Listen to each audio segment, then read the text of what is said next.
धार्मिक cartoon TV. दोस्तों, मेरे चैनल को सब्सक्राइब कर दीजिए, लाइक और शेयर भी। संकादिक ब्रह्मादि मुनीसा नारद सारद सहित अहिसा, जम कुबेर दिक्पाल जहाते, कवि कोविद कही सके कहाते। अर्थात श्री सानक, श्री सनातन, श्री सानंदन, श्री सनत कुमार आदि मुनि, ब्रह्मा आदि देवता, नारद जी, सरस्वती जी, शेषनाग जी सब आपका गुणगान करते हैं। मृत्यु के देवता यम, धन के देवता कुबेर, दशा दिशाओं का रक्षक अर्थात दिक्पाल आदि भी आपके यश गुणगान करने में असमर्थ है। ऐसे में कवि और विद्वान कैसे आपके कीर्ति का वर्णन कर सकते हैं। नमस्कार दोस्तों, कैसे हो आप लोग। उम्मीद करती हूँ आप लोग भी अच्छे ही होंगे। हमारे चैनल में आप सभी का स्वागत है। आज की श्री हनुमान जी से जुड़ी सच्ची घटना शेयर की है। उत्तर प्रदेश के मुजफ्फरनगर से हनुमान जी की परम भक्त ने उन्होंने अपने 2 महत्वपूर्ण अनुभव शेयर की है, जिसमें उन्होंने बताया कि कैसे मात्र एक गलती के कारण उनका पूरा करियर बर्बाद हो सकता था। तो दोस्तों, कहते हैं ना, भगवान कभी भी खुद आपके सामने नहीं आते, या तो वे कोई रूप धारण कर आते हैं या किसी के जरिए आपकी सहायता करने आ जाते हैं। ये वीडियो इसका सबसे बड़ा उदाहरण है। तो दोस्तों, इस महत्वपूर्ण वीडियो को आखिर तक जरूर देखिएगा, पर कमेंट पर जरूर लिखिएगा वीडियो कैसी लगी। और अगर आपने अब तक हमारे चैनल को सब्सक्राइब नहीं की है, वीडियो के नीचे बटन पर क्लिक करें, सब्सक्राइब करें हमारे चैनल को और बेल आइकन को दबाएं, क्योंकि आने वाली नई वीडियो आप तक पहुंचे। हम एक के बाद एक हमारे वीडियोस के जरिए आपके अनुभव को शेयर करेंगे। तो चलिए पेश करते हैं श्री हनुमान जी की चमत्कार से जुड़ी एक और सच्ची घटना। मेरा नाम वरुण चौहान है और मैं उत्तर प्रदेश मुजफ्फरनगर का रहने वाला हूँ। मेरे जीवन में अब तक मुझे ऐसे कई बार अनुभव हो चुका है कि जब जब मैंने श्री हनुमान जी को पुकारा है, तब तब मेरे बजरंगबली ने मेरी रक्षा की है। आज मैं आपसे 2 ऐसे अनुभव शेयर करना चाहूँगा जिससे मेरे जीवन बदल गया। मेरा पहला अनुभव साल 2003 का है। तब मैं बीटेक करने के लिए आगरा गया था। पढ़ाई में मेरी कुछ खास रुचि नहीं थी, लेकिन मेरे माता पिता ने मेरा एडमिशन आगरा के एक इंजीनियरिंग कॉलेज में करवा दिया था। साल 2003 तक ठीक रहा, लेकिन 2004 का जून महीने आते ही मैं एक बहुत बड़ी मुश्किल में फंस गया। सेमेस्टर एग्ज़ाम में एग्जामिनर ने मुझे चीटिंग करते हुए पकड़ लिया और अनफेयर मीन्स इन एग्ज़ाम करके मुझे बुक कर दिया। पहले तो एग्जामिनर से मैंने बहुत रिक्वेस्ट की, लेकिन गर्मा गर्मी बढ़ गई और उसने मुझे धक्का दिया, तो मैंने भी उन्हें अपशब्द बोल दिया, जिससे एग्जामिनर ने यूनिवर्सिटी को मेरे खिलाफ कड़ी कार्रवाई करने का आदेश दे दी।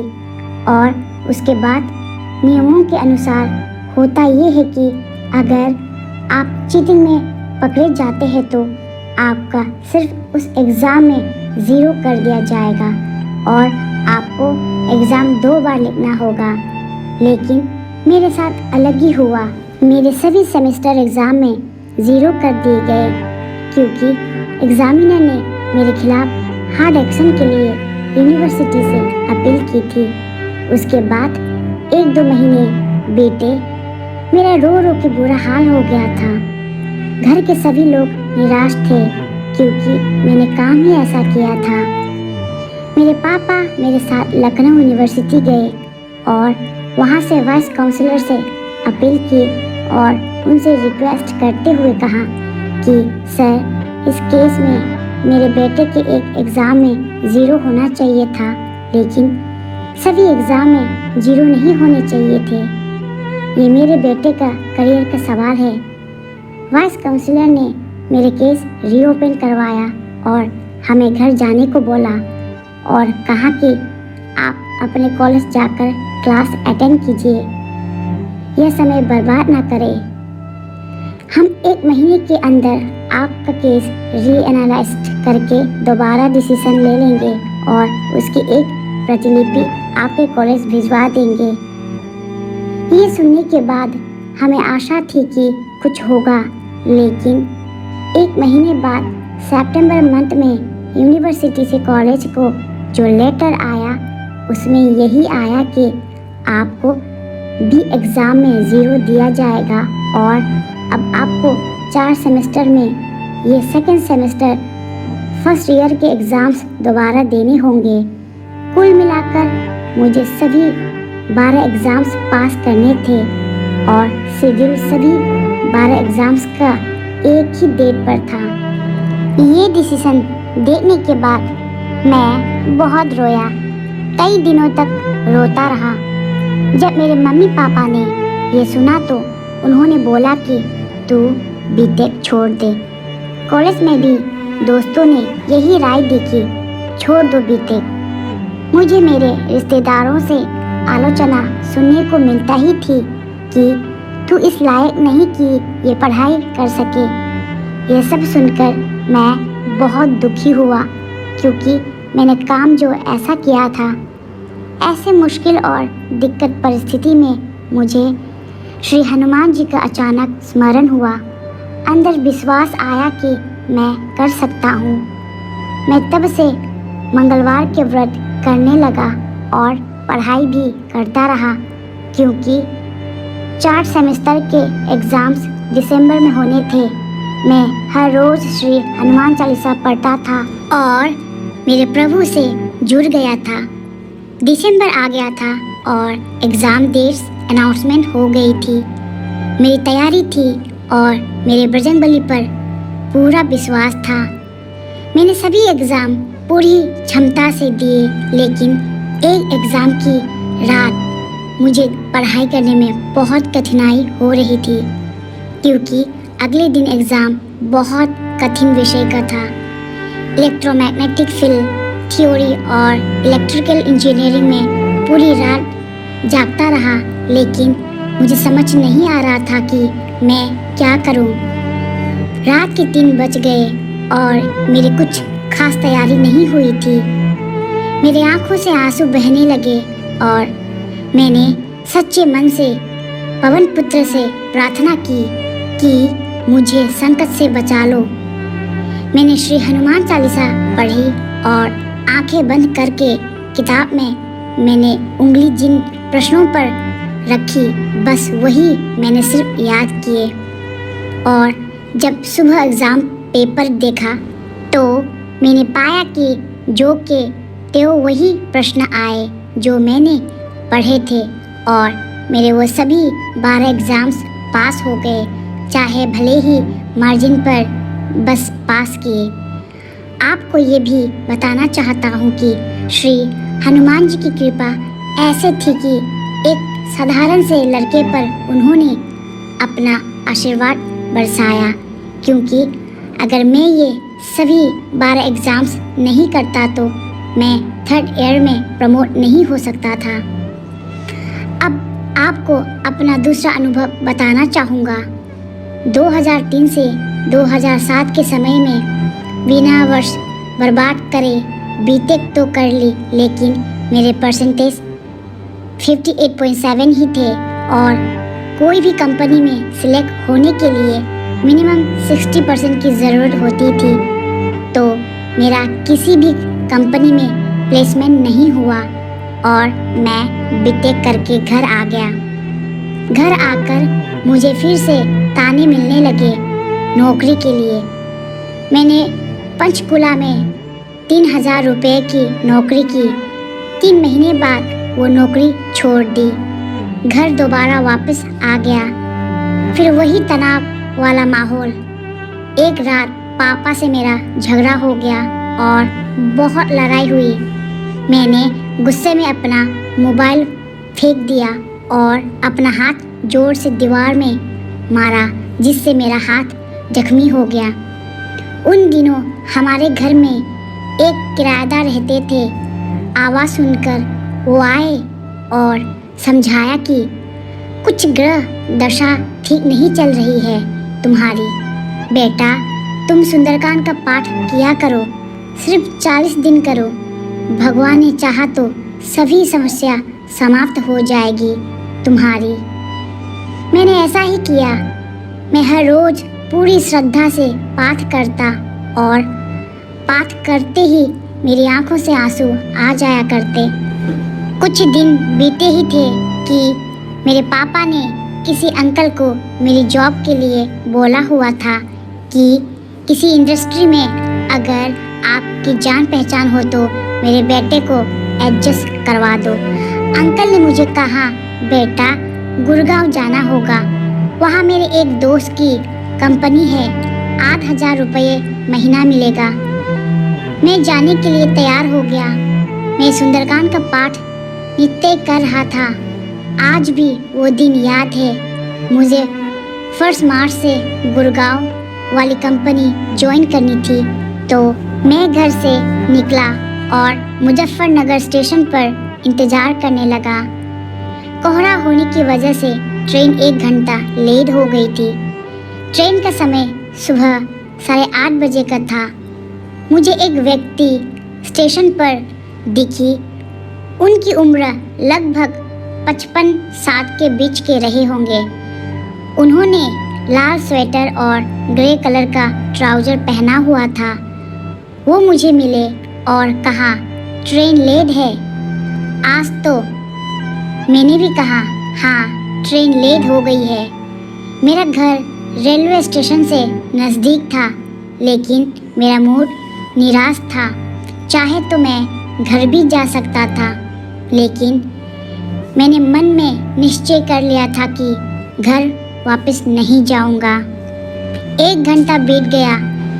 ट्रेन फिर 1 घंटा लेट हो गई।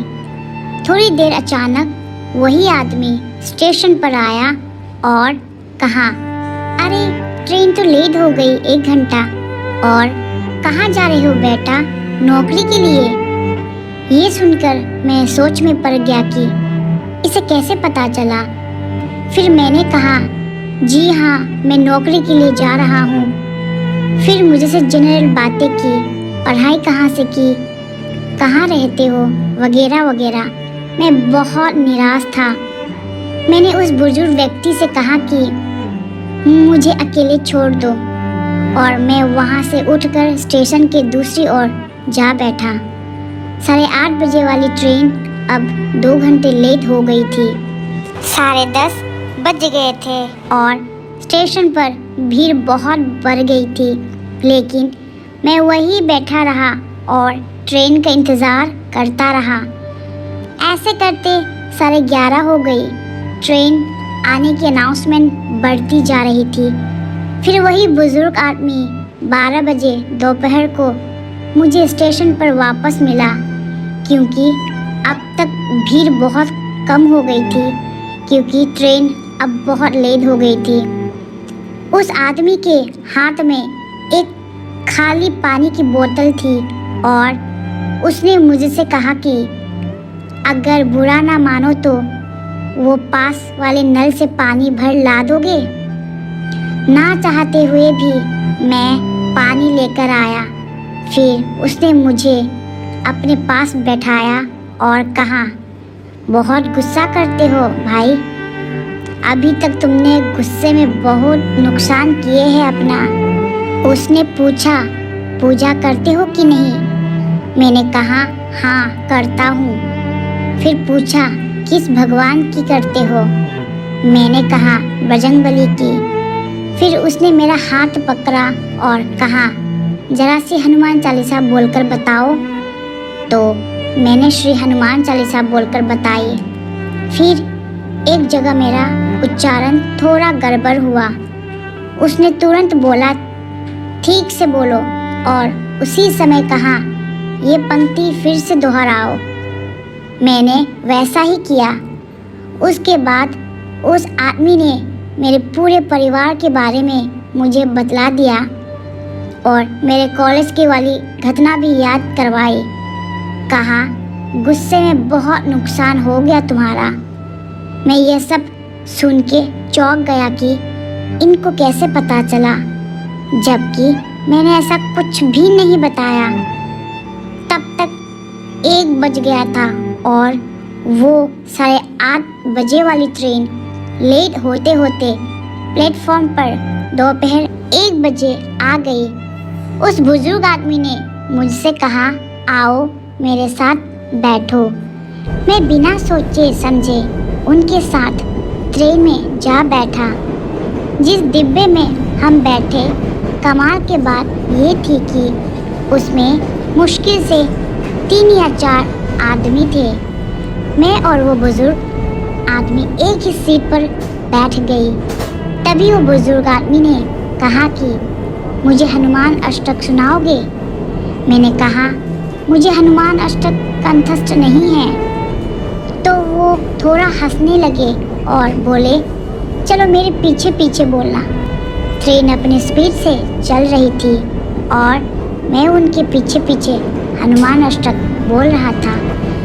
उसके बाद उन्होंने मुझसे कहा कि मैं तुम्हारे बारे में सब जान गया हूँ। कुछ पूर्वावत तुमसे अपराध हुए थे जिसका आज निवारण हो जाएगा। उन्होंने मुझे गले लगा दिया और कहा कि बेटा घबराओ मत, सब ठीक हो जाएगा। मैं तुम्हें अपनी ऊर्जा देता हूँ। मैं बिल्कुल स्टफ था और घबरा भी गया था। तब तक दिल्ली का शिवाजी ब्रिज स्टेशन आ चुका था। मैं बहुत डर गया था, लेकिन बातों बातों में मैंने उनका मोबाइल नंबर ले लिया था और पूछा भी कि आप कहाँ रहते हो। वो मुझे कहते हैं कि मेरा नाम कौशिक है और मैं वाराणसी जा रहा हूँ। शाम 7 बजे की ट्रेन है दिल्ली से। और फिर मैंने उनके चरण छुए और कहा, गुरुजी मुझे आज्ञा दे, मेरा स्टेशन आ गया है। उन्होंने एक बात और बोली, मुझसे बात करते रहना मोबाइल से। और हाँ, तुम्हारी नौकरी गुड़गांव में नहीं, नोएडा में लगनी चाहिए। मुझे आभास हुआ कि ये ज़रूर मेरे हनुमान जी ही थे। अगले दिन मैं गुड़गांव गया। अंकल की बताई हुई कंपनी में 1 मार्च से नौकरी ज्वाइन कर ली। काम करते हुए मुझे 1 हफ्ता हो गया था। मेरे पास नोकिया का मोबाइल था उस समय। मैंने अचानक सोचा कि कौशिक जी को कॉल करता हूँ। उनसे बात हुई और मेरा हाल चाल पूछा उन्होंने। मैंने मुजफ्फरनगर वाले घर का एड्रेस भी लिया और उसी दिन किसी ने मेरा मोबाइल चोरी कर लिया।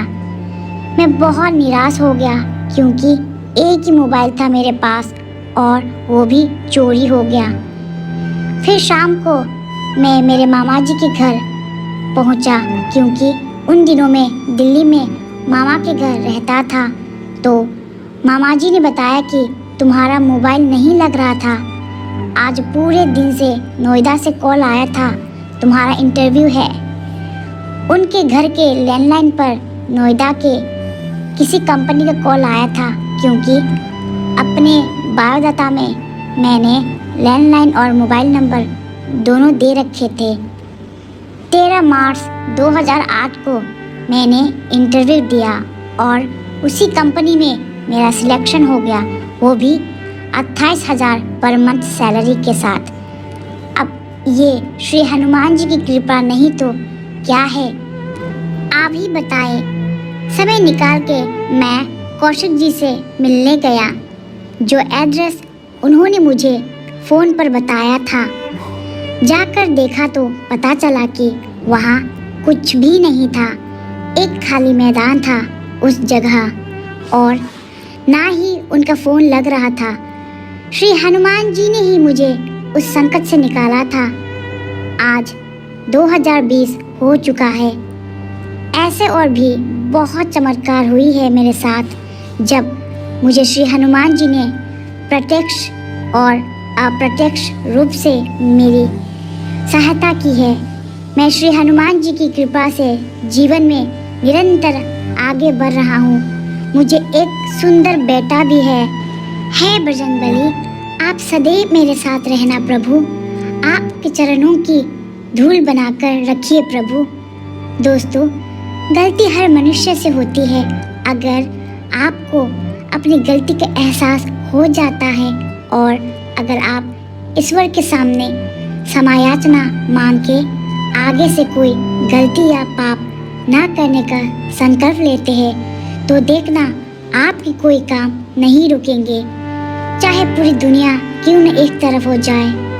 तो दोस्तों, देखा आपने श्री हनुमान जी की भक्ति करने से इस भक्त में कितनी ऊर्जा आई, जिसके कारण उसमें अन सारे एग्जाम्स देने का कॉन्फिडेंस आ गया, पर उसे अच्छी नौकरी भी मिल गई। क्या बताऊं दोस्तों, हमारे बजरंगबली का अंदाज ही एक निराला है। तो दोस्तों, कैसी लगी आज की ये वीडियो को लाइक शेयर जरूर करिएगा ताकि ज़्यादा से ज़्यादा लोगों तक श्री हनुमान जी की महिमा को हम पहुंचा सके, क्योंकि आपका एक एक लाइन, एक एक शेयर, एक एक कमेंट हमारे लिए बहुत महत्वपूर्ण है।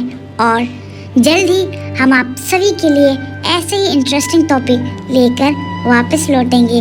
तब तक के लिए जय श्री राम, जय हनुमान।